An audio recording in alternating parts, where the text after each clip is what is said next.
Bonjour à tous et bienvenue sur ma chaîne. Je m'appelle Jean Dupont et je suis passionné par les voitures depuis toujours.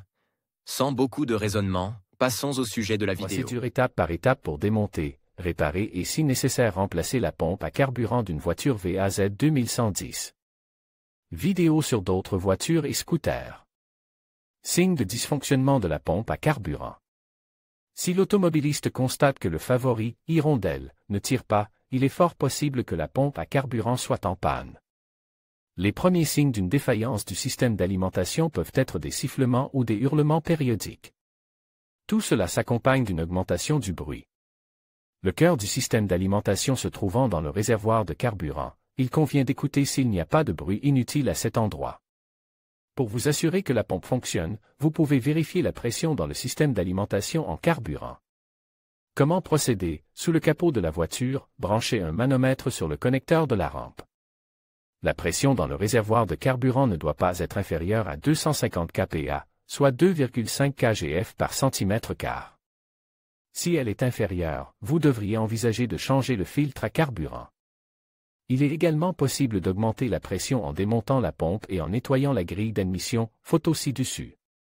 Si la pompe n'est pas réparée, toutes ces procédures ne serviront à rien.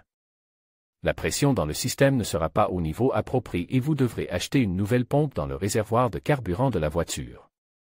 Nous allons vous expliquer comment démonter la pompe à carburant de la voiture Lada 2110 en détail et avec des photos à l'appui.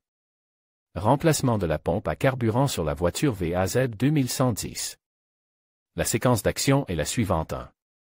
Débrancher le fil de la borne. De la batterie. 2.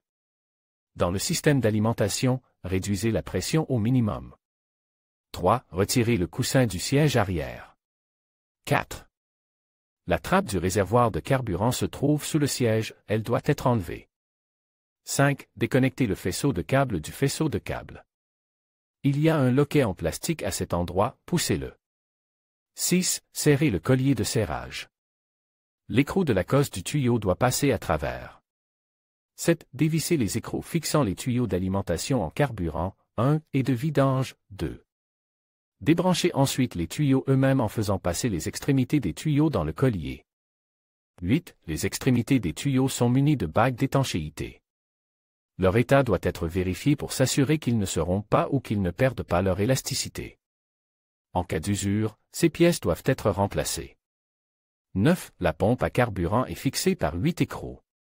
Dévissez les écrous avec les rondelles élastiques avec précaution et retirez la bague de pression. 10. Retirez la bague de pression. 11. Retirez la pompe à carburant avec précaution, soulevez et basculez.